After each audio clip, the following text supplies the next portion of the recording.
Ooh.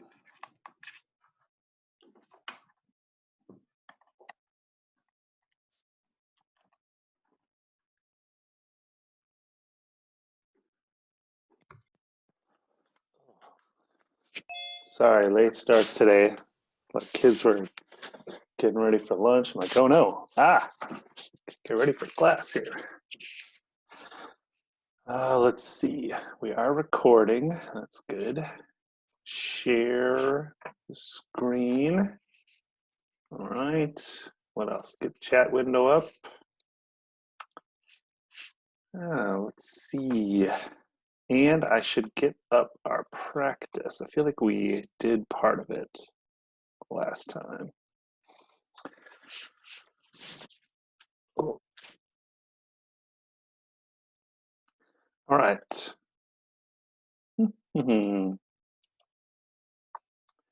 Guess maybe why don't I open up the chapter 11 practice and then also the extra practice.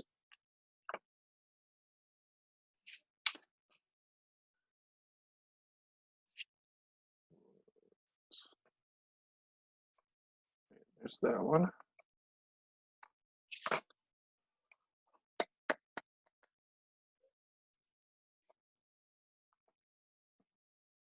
All right, how's everybody doing today? Anybody got any questions that you wanted to ask about?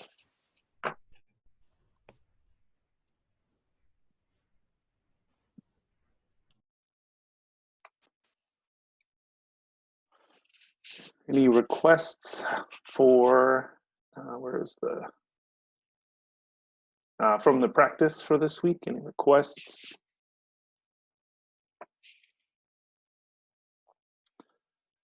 Okay, so interpreting the confidence interval for the difference in the means.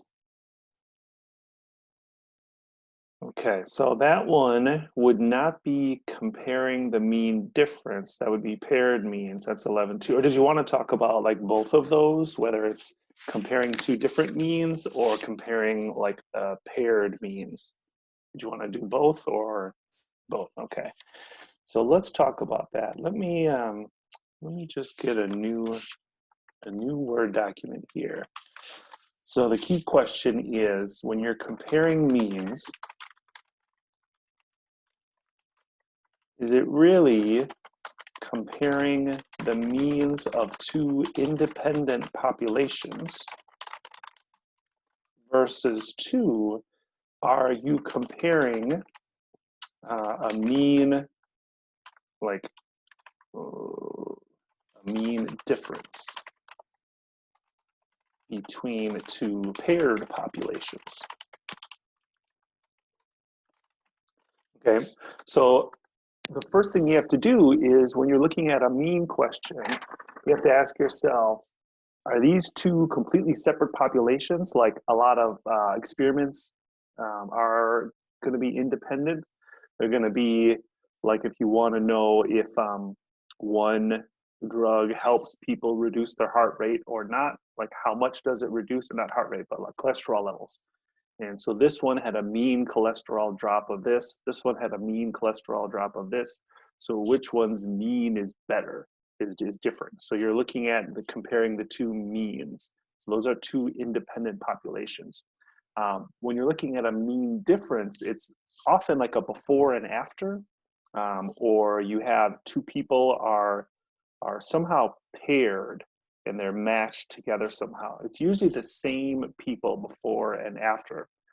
You can use this kind of test to see if like a program for like muscle gain or weight loss or improving test scores or things like that, where you have a before and an after.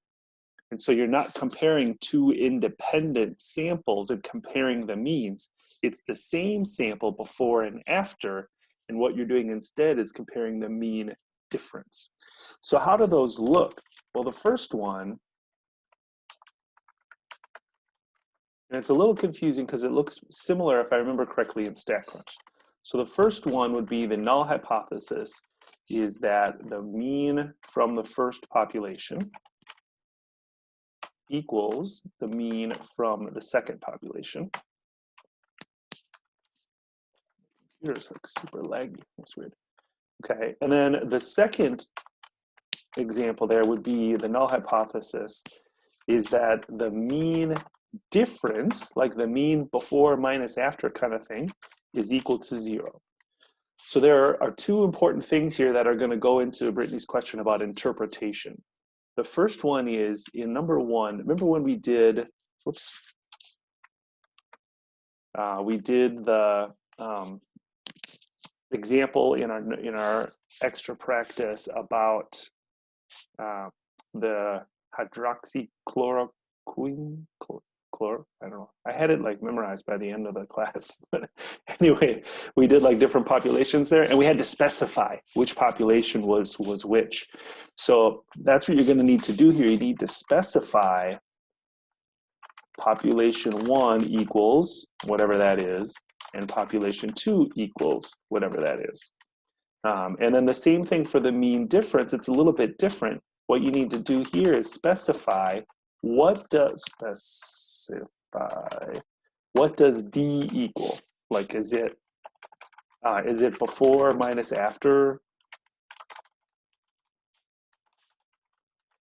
Is it? I think in the test scores we had like 2015 score, 2016 score minus 2015 score or something like that.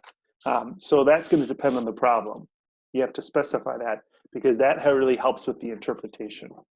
I don't think we can talk about explaining the interpretation in general. So I think we need a specific example so we can see how this plays out. Do you remember what numbers those were, Brittany, in the practice?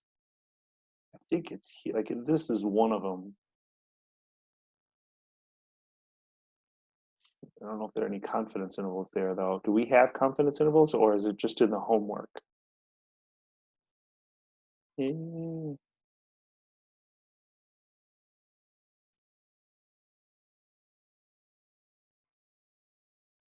Well, 1E, 1 is not a mean. These are not means, these are proportions. So this is a good question, though. So we did the beginning of number 1, if I remember correctly. Of course, I don't have those. Well, I think I might still have those counts written down on a piece of scratch paper. Here's my scratch paper. Oh, because I remember we had them written down. Oh, here they are. Okay. So the Black or African American population, it was 1345 out of 2136, and the Hispanic Latinx population was 1366 out of 2354. Okay, so let's do those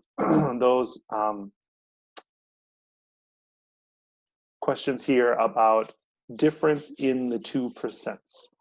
So you'll notice I said specify which one is the first population because that will affect our interpretation. Based on your confidence interval, does there appear to be a difference between the two groups? And then this is a big hint. No difference would mean that the difference in the proportions is 0. And so our confidence interval, excuse me, like I just finished eating. Need to clear my throat. Our confidence interval is a confidence interval for that difference. So we're wondering, could the difference be 0? That's what we're wondering. So I'm going to just do them in the order that I have them. So let's specify population 1 to be the Black or African American population and population 2 to be the Hispanic Latinx. We talked about this last time. You could switch them around, so don't stress about which one is which here. It might just change your interpretation later. So just specify, pick one, and then go with it. All right, let's go over to StatCrunch. Got a window up here. It's still signing in, apparently. And we don't need a data file here. We can just open StatCrunch, and we're going to go to the proportion 2 stats or 2 sample. And we just have summary. Okay, we said we're going to do the Black or African American first, 1345 over 2136. And then the Hispanic Latinx 13 is 66 over 23, 54. Okay. We are not doing a hypothesis test, though. We are doing a confidence interval. Let me make sure we are doing the right confidence interval. 95%. Okay, that's the default, so we are good. 95%. Back over here. Okay, I'm going to hit compute. And let's see, lower limit looks like maybe call it 2.1% to 7.8%. 2.1%, 95% confidence interval for P1 minus P2 is 2.8% to, no, 2.1% to 7.8%, all right? 2.1%, 7.8%, yeah. Okay, so here's what this means. I'm gonna see if I can draw on here. This might be a mistake, but you can think of a number line, and this is a number line for the difference between the proportions. That is a really fact. Let's try that one. 0 would be if they were the same. There's no difference. So if the difference between them is 0%, then they are the same. Ours is, we think it's somewhere between 2.1% and 7.8% difference. We think it's they're somewhere between 2.1% and 7.8% difference. So do we think there is a statistical difference? Why don't you do the, you have like a yes or no. Wait, isn't it yes or no? I can't remember if that's on there. There is, right? Oops. I have to get my manage participants up. I think you should have a yes or no option. How do you get to that again? Because it's different. Do you click on manage participants, or not manage participants, but on participants? Is that where you get to it? Or is it just on your bottom bar? Can't remember. I was just in a meeting yesterday and I can't remember where it was. Click on participants. Thanks, Daniel. So if you can click on participants, then we're going to check yes or no. Here's the question again. Do we think that there is a statistical difference in these two proportions, given that we think our difference in proportions is between 2.1% and 7.8%? So it's just a yes or a no. Do we think there is a statistical difference?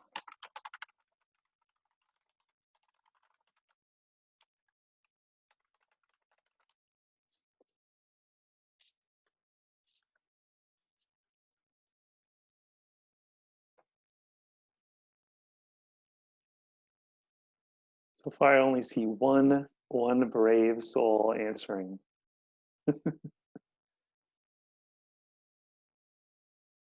No one else wants to answer, huh? So here's the key. Oh, we have two other people, 3 other people. Okay, all right, now we got more people found it. Okay. Uh-oh, Justin, you're outnumbered. Does anyone want to answer? Like, why do you think there is a statistical difference? Because this is really getting to Brittany's question about interpreting the confidence interval. Anybody want to take a stab at that? It might be faster if you just unmute yourself, even though I know you like to, this class likes to just type in the chat. Rachel says, because it doesn't include 0. That is correct, because if they were the same, then the difference would be 0. And we are pretty sure that our difference is not 0, because our interval, even our confidence interval, doesn't include 0. So we're pretty certain that our confidence interval, that our difference in proportions is not 0. Now here's an important fact. We're pretty sure that our difference is positive. So which one do we think is higher?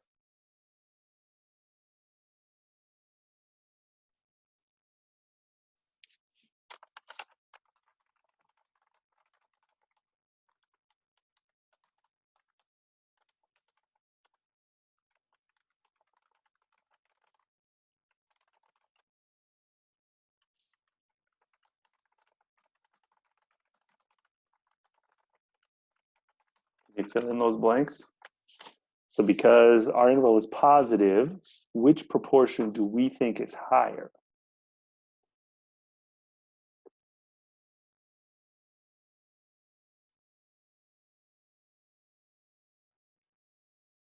Yeah, Brittany's right. It's the Black African American students because that was the one we picked to be population 1. So we picked population 1 to be the Black African American students. So if the difference is positive, that means that's a bigger one. So this is the interpretation. And the only reason we can do that is because we were carefully defining which was population 1, which was population 2. We should be able to see that. I think there's more to this practice, if I remember correctly. We could do we could do confidence intervals for individual proportions. So let's take a look at that one. Now we're just going to go proportion stats, one sample with summary, and we're going to do them separately. 1345 divided by 2136. This is so funny. I have like an itch on my nose, and I'm like, I have to keep scratching it. Like I'm almost, but it feels weird because like everywhere we like, don't touch your face, don't touch it. Like I'm in my own home. I already washed my hands. Like I'm fine. But like I feel like people are gonna be judging me because I'm touching my face. This is the world we live in now. So what I'm gonna do is do confidence intervals for each one. Okay, so 60.9% to 65.0% for the Black or African American. Okay. Oh, 60.9% to 65.0%. Yep, okay. And then I'm going to do options, edit, and just change the numbers to the Hispanic Latinx. 2354, compute. 56.0 to 60.0.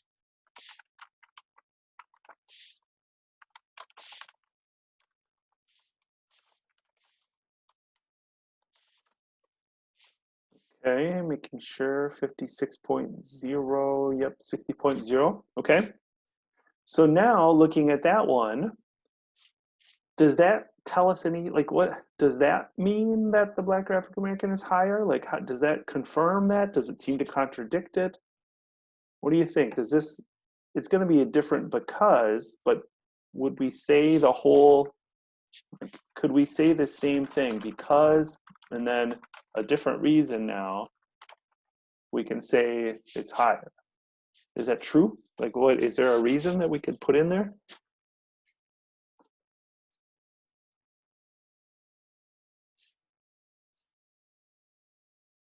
Yep, they don't overlap, and the Black African American are higher. Yeah, exactly. Yep. Yeah. So same conclusion, but a different reason why. And you can even see this. We should have seen this in the hypothesis test from last time. We should have seen it in the hypothesis test that we got a positive Z statistic, so that the P1 was bigger than P2. We got a positive Z statistic. So all of those three things should lead you to the same conclusion, just looking at it different ways. That's all. So I don't know, Brittany, how does that, do you want, there's a lot of different things we could look at. So this is just one example. We just looked at proportions here. How do you feel about this?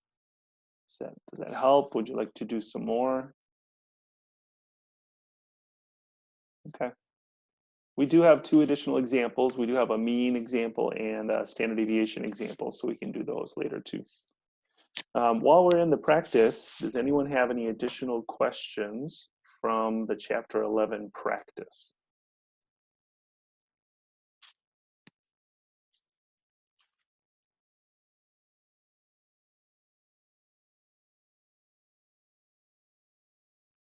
Flavored water, just so you.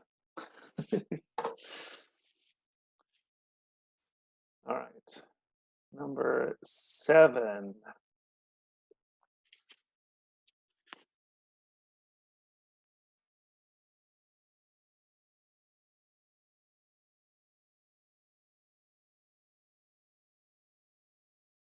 All right, so we're looking at school discipline. We're going to create a contingency table of discipline by race or ethnicity grouped by SES.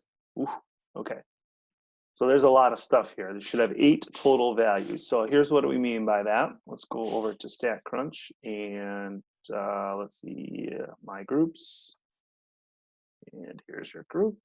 And discipline, school discipline, there we go. Okay, and we're doing stat table contingency. We do have data. And what were we looking for? Discipline by race or ethnicity.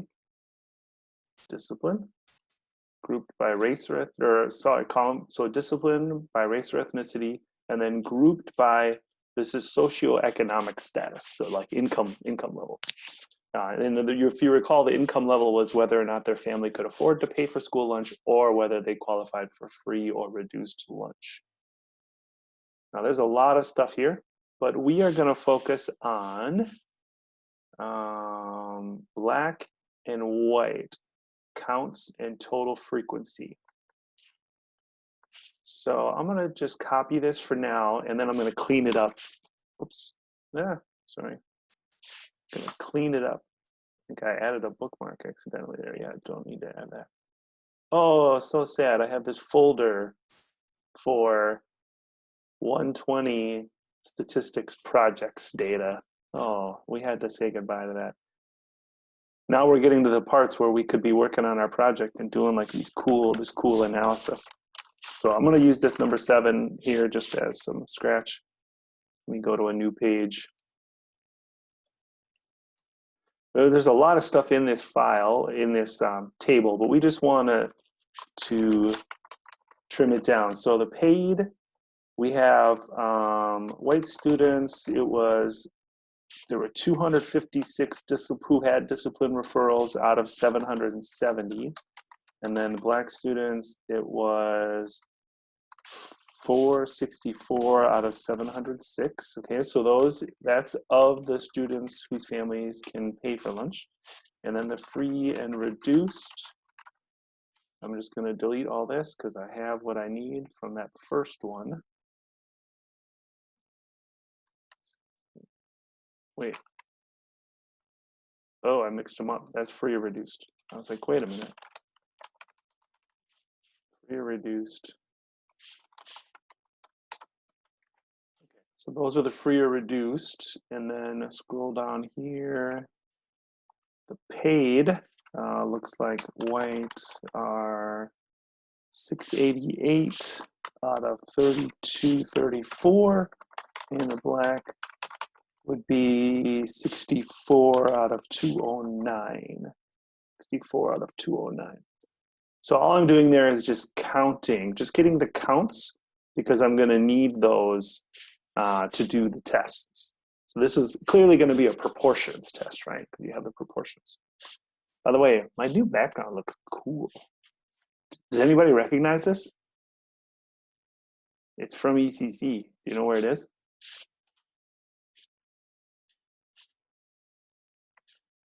It's actually the wall mural in our D building.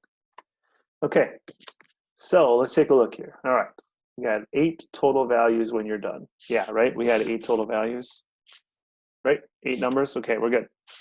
Analyze the sample proportions. Does there appear to be a difference in the discipline rates by race or ethnicity if we control for socioeconomic status?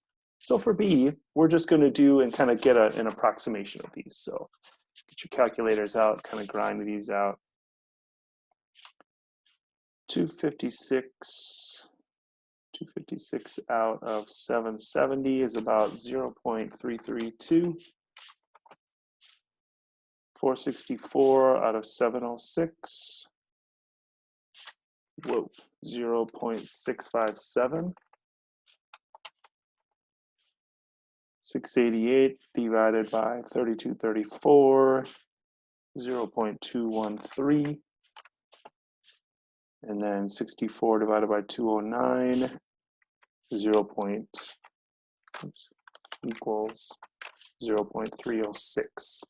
And so that's just sample statistics. just taking the sample. This is just a sample of students, taking the counts and dividing by the totals. So what we have is these are really discipline rates, and so we're comparing discipline rates between these two groups, and we have it by those who qualify for free or reduced lunch. So those are lower socioeconomic status, and then those who can afford, whose families can afford to pay for their own lunch. So those are kind of the middle upper class. Okay, so on the surface, does there appear to be a difference between the two race or ethnic groups? What do you think?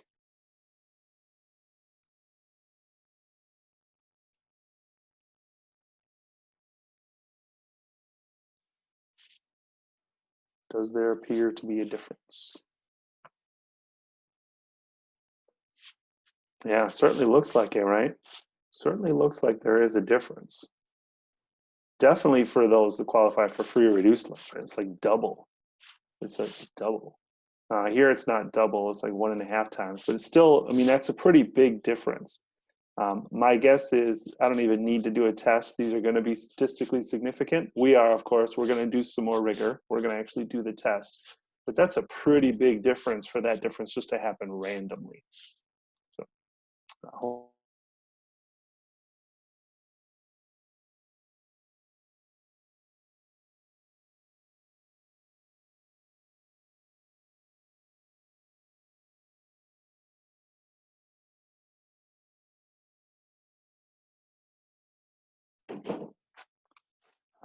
okay, parenting while teaching online.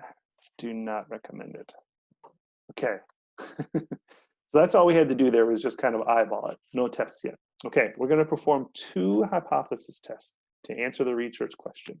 Is there enough evidence to say that Black students are disciplined at higher rates than white students for students who qualify for free or reduced lunch? And then what about those students who can afford to pay for lunch?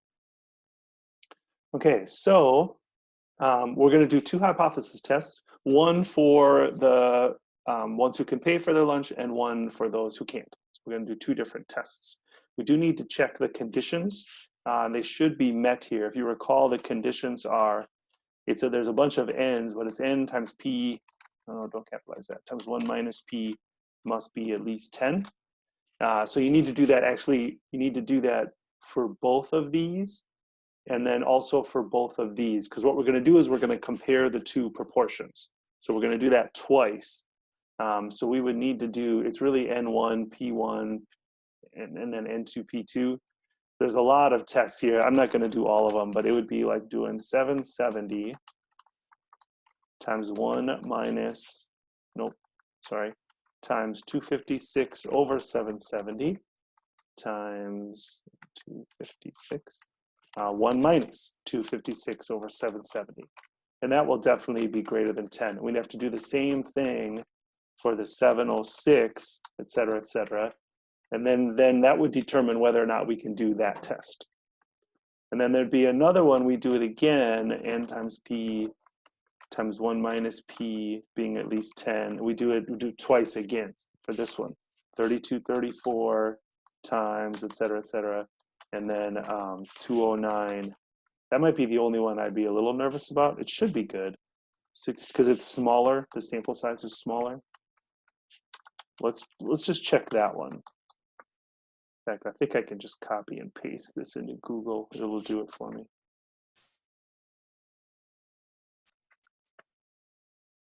$44. So no problem. Definitely fine. That equals 44 point something, which is definitely greater than 10. So okay. So those are the 4 conditions you have to check, and they are all going to be good here. So we can definitely do this. We can definitely do this test. These tests, I should say, 2 of them. Okay, so we got these numbers. I think, can I do? Let's see. I'm going to see if I can do both at once. It's a little clunky. Move this over. Okay, so let's do this first test. We're going to do all the steps. So first step, null hypothesis. is that the first proportion equals the second proportion. Oh, and we need to specify. Oh, almost forgot. We need to specify. So let's say population 1 is, we'll just do them in order. White students, population 2 is black students. Doesn't matter, just pick an order. Okay, so our alternative, was there a specific? Is there enough evidence to say that black students are disciplined at higher rates than white students? That's a very specific alternative claim. So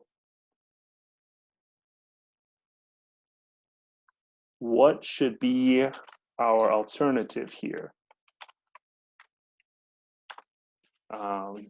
Less than, not equal to, greater than. This is important.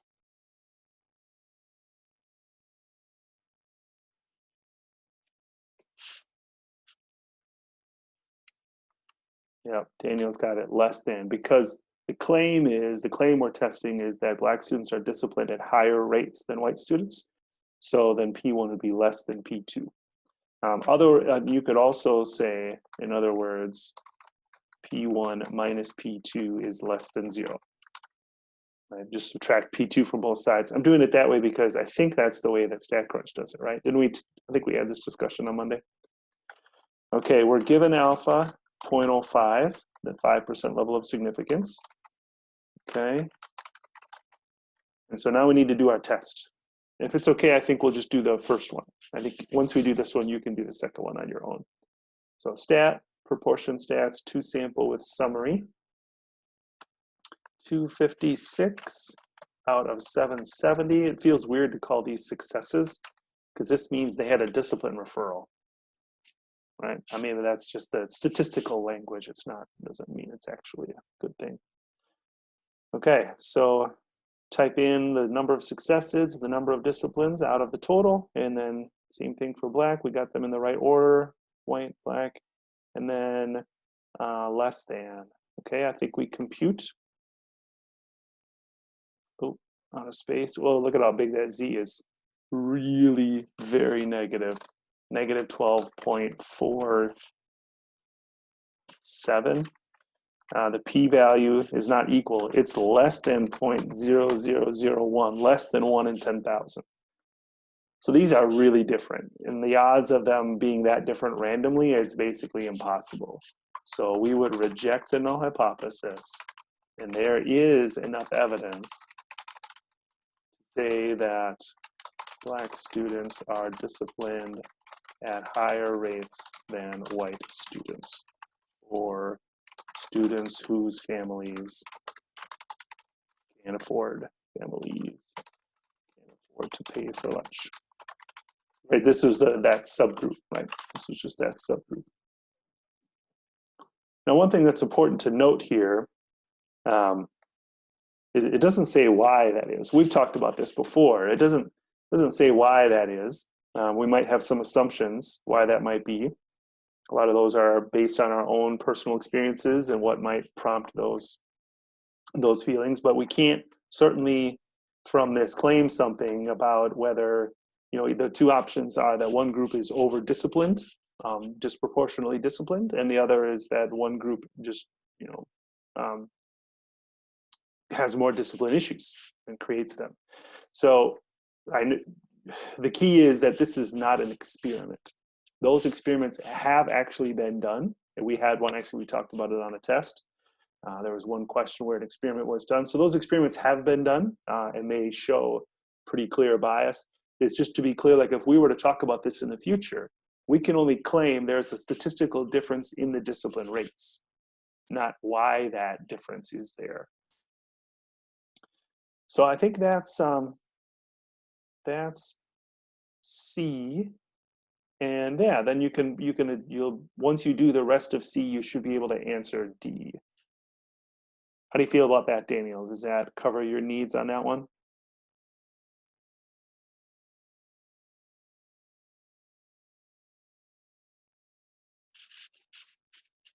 Yeah, I think once you get the data and you kind of have the data in front of you, one of the things I like to do in the practice that's different from tests, in the practice, I'm more likely to like give you some data and then kind of lead you to how to get what you need from it, but not necessarily hand it to you.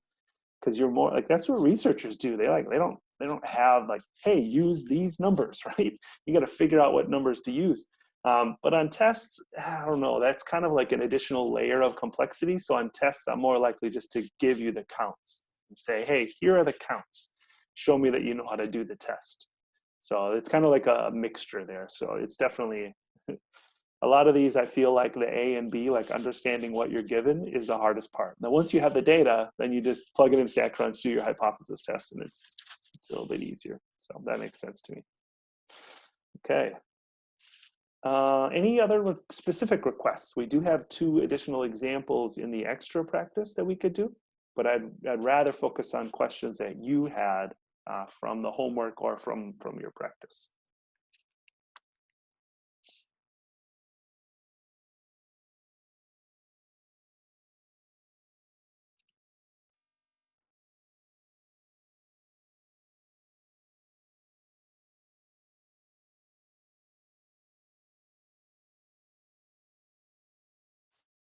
Okay, I'm not seeing any more comments. Feel free to pop something up in a bit. Oh, Daniel's, I spoke too quickly. I waited. This is where like it's so hard to sit here and wait. If people, like normally in class, you'd like, you'd make eye contact so then I'd know that you were asking. So 6B, college scorecard data, appear from the box plots. So you were able to make the box plots okay? Yeah, okay. Appear to be from the box plot to be a difference. Okay, all right. So we're gonna do college scorecard data. I'll open that one up. We're gonna do the average cost of attendance just for Illinois schools, but we're gonna group by level. And then does there appear to be a difference? Okay, so let's maximize this one again.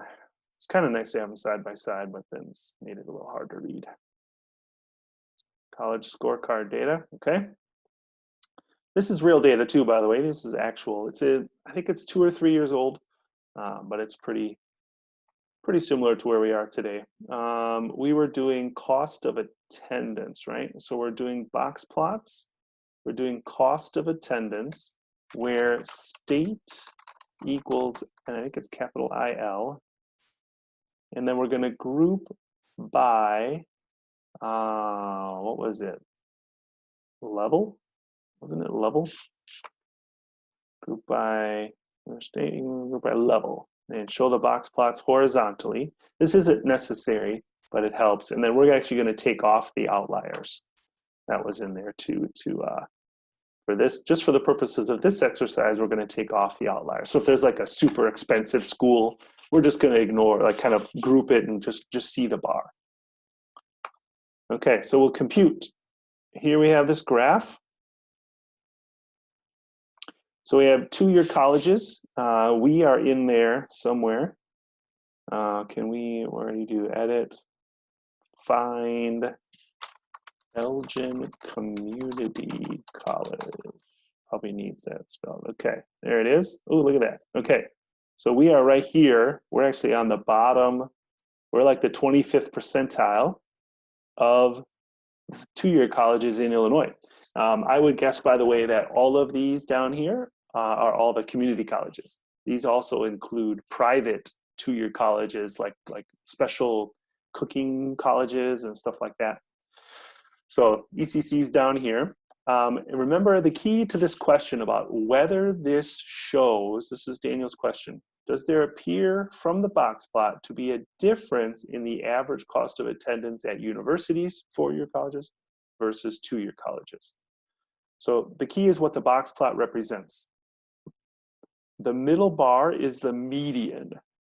So here the median is at $31,905, and here the median is at, looks like about $11,000, $10,999. And then the next, the box on either side represents 50%. And then so here 50%. So half of community colleges or 2-year colleges are from like what, 10 to 14,000? What's that top there? 10 to, yeah, 13.5. So like 10 to 13,000, 10 to $14,000. Half of these are between, looks like 26 and 40 almost, 26 and 39. So the box plots do overlap, but the question is, does there appear to be a difference in the means? Now the means aren't on here, but the medians are. And so the question is, does it look like the medians are different? And why would you say so? So just clarifying it that way, does that help you answer that question, Daniel? Do you have any thoughts now? Whether they look, the means would be different just based on this box plot?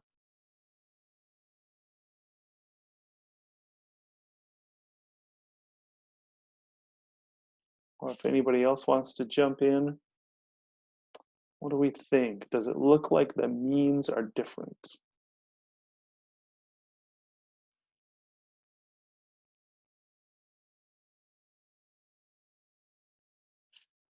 Yep, that's exactly it, Daniel.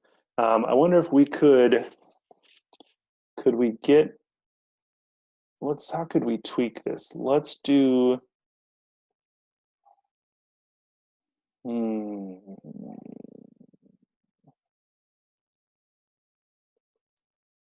gonna just tweak it a little. I'm gonna group by state, where state equals Illinois or state equals Wisconsin. You don't need to do this one. I'm just trying to show that work.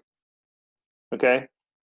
So you can see how, look at those two different states. And these are all the average costs. And it looks like Wisconsin's a little more condensed. They have a little more like consistent costs. Illinois is a little more spread out. There's some school over here that's really cheap, and then some school over here this has got to be like the University of Chicago or something, right? That's got to be it. What is that? Oh, give me all of them. No, I just want the one over there on the right. I don't know what that highest one is. But the medians are pretty similar. The boxes overlap here. There might be a statistical difference, but it certainly doesn't look like it. So I think your explanation was good. Those boxes were so far apart. Whereas here, you're like, I don't know. They look pretty similar. No, I don't think they look that different. And so you call it good. You're like, nope, doesn't look like they're different. You'd have to do a test to know for sure. But I think you nailed it there, Daniel. Okay, does that help on that one? Any additional questions on that one?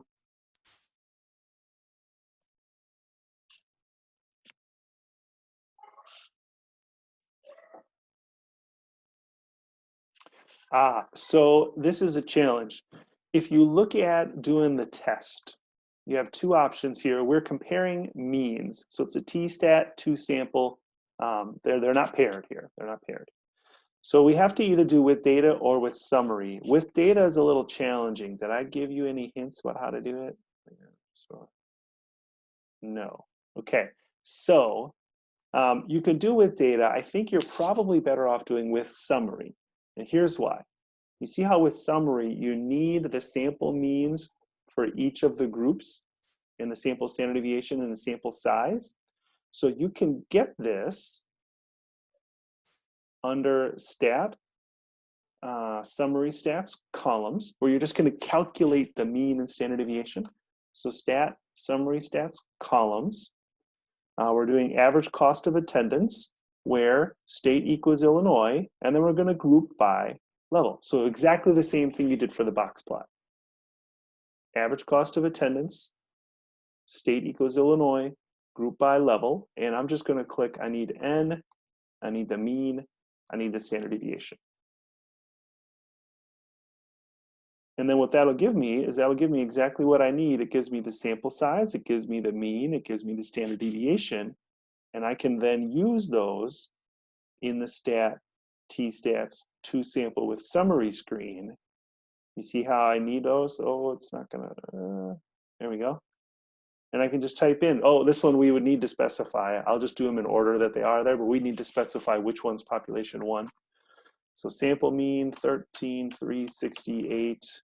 That's a lot of digits. We could put the 0.22 there. It doesn't really matter because there's so many digits here. 6315.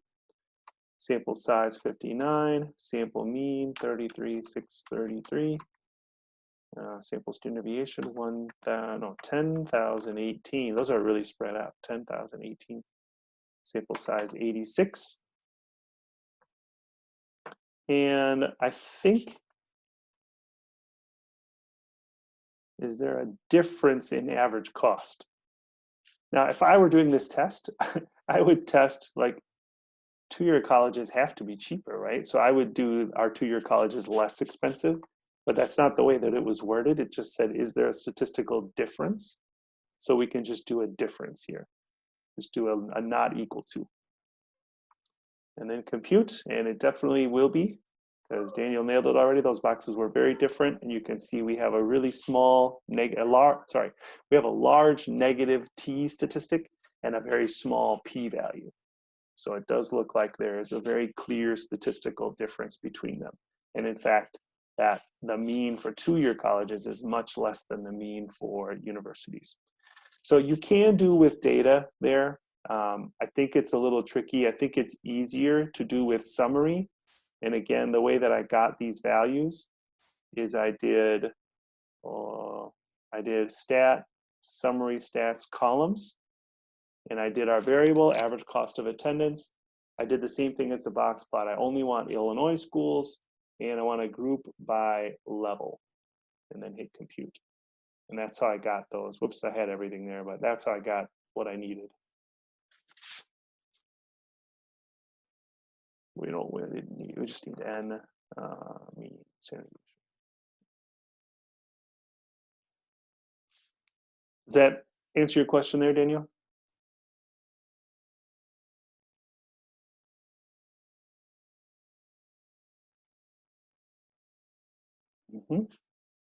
Okay, excellent.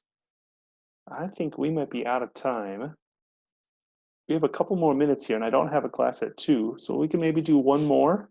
We can try one of the examples if you want, or if anybody has any other requests from the practice. You have your quiz on Friday. Any additional practice questions?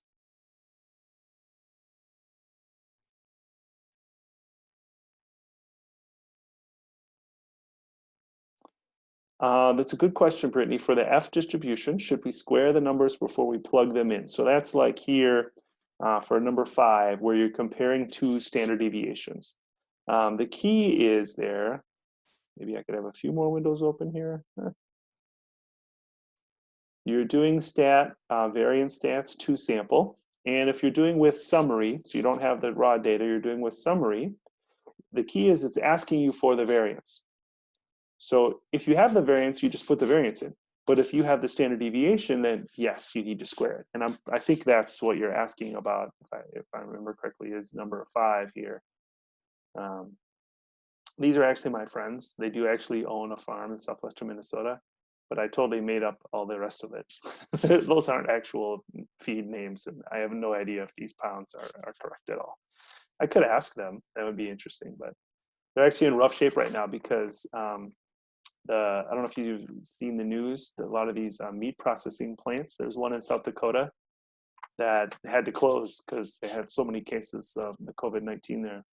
So it's not great for pig farmers right now. But you'll see here that they are given a standard deviation. So if you're going to enter that in the command there, you need to enter the variance. And so you would need to put 22.1, but you can, or squared, you can just, I think you can just type even 22.1 squared, and StatCrunch will do that for you. Is that what you're asking, Brittany? Yeah, that's one of the common issues there, is reminding yourself when I'm using the variance menu and it says what's the variance, if I'm given a standard deviation, I need to remember to square it. It's kind of like when we were doing confidence intervals. It was a confidence interval for the variance. So we had to take the square root to get the confidence interval for the standard deviation. So it's kind of the opposite of the situation here. Good, good, good. Any last questions?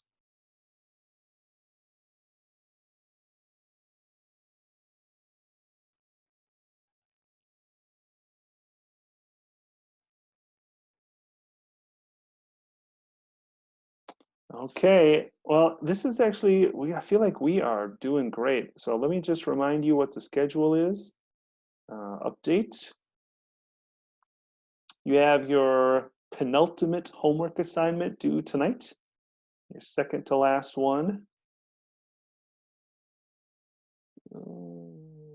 There's the schedule. All right, so you have chapter 11 homework due tonight, and then you have quiz, your second to last quiz on Friday. Next week, we're going to do 3 sections, 2 from chapter 12 and 1 from chapter 13. There are more tests, 3 more tests, goodness of fit test, a test for independence of variables, and then 13, it sounds fancy, one-way ANOVA, sounds super fancy. I feel cool when I talk about ANOVA.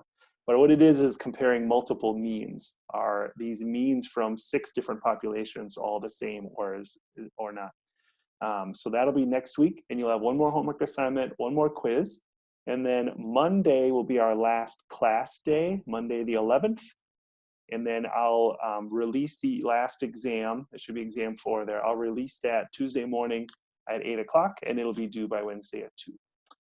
Okay, that's it for today. Email me if you have any questions or post in the Discord chat. Otherwise, work hard, and I will see you Monday.